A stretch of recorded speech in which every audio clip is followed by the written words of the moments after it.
So we're in a mall near the Dotonboro area of Osaka.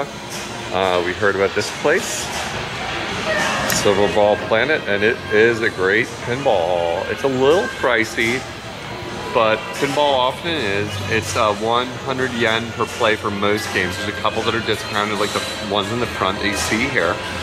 But overall, most of them are 100 yen, which probably got 90 cents a play. So it's a little pricey, but you know that a P4 pinballs is indeed very expensive. And they have a really big collection, and I think every game on the floor is working right now. And while we're doing this video, maybe we'll do an informal count. But you can see just machine after machine. They have one stand-up arcade game, which are more my passion, Tron. And as you'll see when we circle around, that is in fact matched to the Tron pinball machine because they're classy. So they have themes more than any pinball I've ever seen. They tend to group things in themes.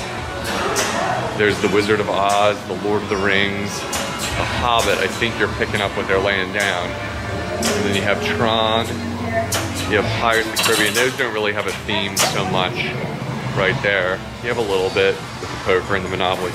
Back to the Future, of course, which I have filmed in another video a long time ago. I love it because Michael J. Fox is way off model. I assume he didn't give his permission for rights. There we have Marty. Marty with Doc. Who is this other boy with Doc?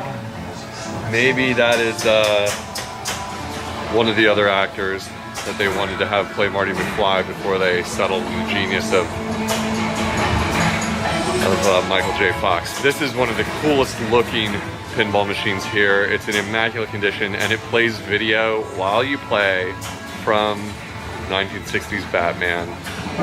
It is one of the most colorful, amazing looking tables here. I'm not great at pinball. I can do good at some of them.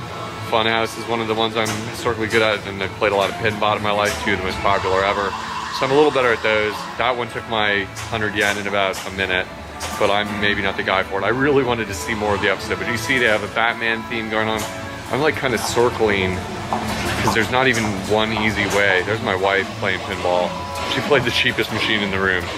They have a discount for the Flash, and it's not a great pinball machine from what I was seeing. There we have Arnold. Space Invaders, not really a theme there, but we're gonna turn around here. Sorry for the big move. Here you have a wall of rock related. Two bands I don't like at all. Sorry everyone if you do. Rolling Stones and Kiss. Not a fan really of either band. Rolling Stones have a few good songs. Not my style. I do love rock and roll, but they're just not my band. The Tommy by The Who. The Tommy by The Who. Out of all these rock related ones, I definitely would have to say Elton is the best one.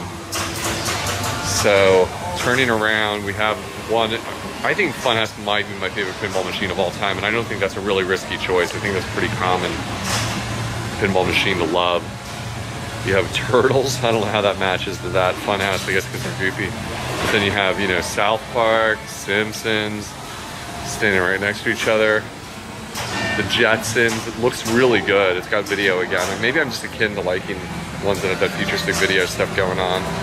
Maybe I feel like modern pinball games are a little more balanced. Nah, that's not true. Well, I mean, I don't know. There's Super Mario World. I played that one. And it even tells you that it's a lot of fun right on cue. And you have Pac-Man. I played this one. And you have two indie machines. And then this is one I've seen in San Francisco at Free Gold Watch, is it called? The pinball hall? Gold Watch, Free Gold Watch. And I believe Samuel Claiborne from IGN owns this mini cabinet. I've seen it in San Francisco, but it hasn't ever been turned on or particularly working when I've been there, so I got to play it here. It's very vicious. It's very vicious. It's very short, if you can't tell. It's half the size, perhaps, of a regular cabinet, regular table. And when the ball shoots in these, there's pipes up here. It returns them out of the pipes right by your flippers, and it's like bang, like right onto your flipper, or bang, right onto your flipper. You have to be really ready. It's a tiny little cabinet. Comically, they must have opened it up and they put a Toad amiibo inside it. That cracked me up. That's not original hardware. Transformers, less said about modern Transformers, the better. Over here we have some familiar ones to American audiences. The Twilight Zone and the Addams Family, very common in America. Creature from the Black Lagoon, Attack from Mars, Godzilla. I am in Osaka, Japan, so that's appropriate. Flintstones, Ghostbusters, one of the best movies ever, as we all know, along with Back to the Future on the other side of the room. I didn't see any for Dazed and Confused. I didn't see any pinball games for that. Some of you know what I'm talking about. Here we have Playboy. We have another Playboy. And we have another Playboy. Like, what's up with that? Playboy's got 3 pinball machines. I'm gonna guess that has something to do with maybe the appeal for like bars, places where men drink and talk about women and lust over women via pinball machines. Hey, it's Japan. I've seen way weirder stuff than that, so let's just move right along to Dirty Harry. Kind of funny when you think about it. Like, why did Dirty Harry get a pinball machine of all movies? Apollo 13. Why did Apollo 13 get a pinball machine? Somebody just like had that idea or knew somebody, you feel like, you know? It's like with High Speed and the Black Knight too, I've seen fairly frequently in America. No Fear. Was that like a brand in the 90s or the 80s? I don't remember. I do remember it, but I don't know if I remember because it's named Roller Games. This one I really wanted to play and do well at, and I did not. Bonsai Run. It's got a vertical table. I have never seen that before that I can recall. And it's a race. It's like a motocross racing, dirt bike racing theme. It's got cool music. You probably can't hear it because Roller Games is really loud. But there's a moving bike. He cycles to the start here when you start the game.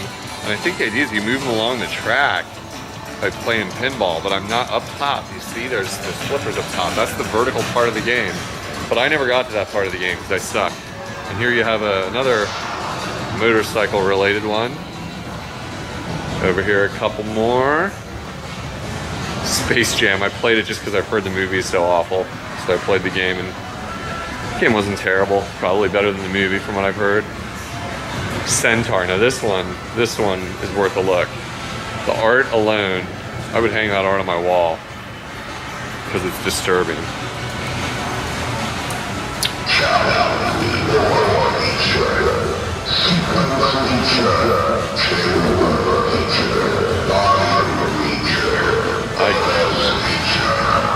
I can't even understand them. I mean, I have to play this. I didn't even see this till I'm filming it now. Star Trek with some kind of hologram, beam up board. And Hook, a movie I loved when I was a kid, but I wonder if it holds up. I remember thinking that movie was really great. I think I watched it too many times when I was younger. I'm not sure if I still would love it. Here's another one I have to play before I leave. I've been here for a while and I gotta leave soon. We're in Japan. I can't play pinball all night. But I know you're saying, why not? But you know, you gotta go see Japan. Drink beer, see Japanese people and all the weirdness out in the streets. Buck Rogers, and you got 8 Ball Deluxe. I've kind of shown you just about everything now. So that's it. Great pinball haul here in Osaka. Check it out if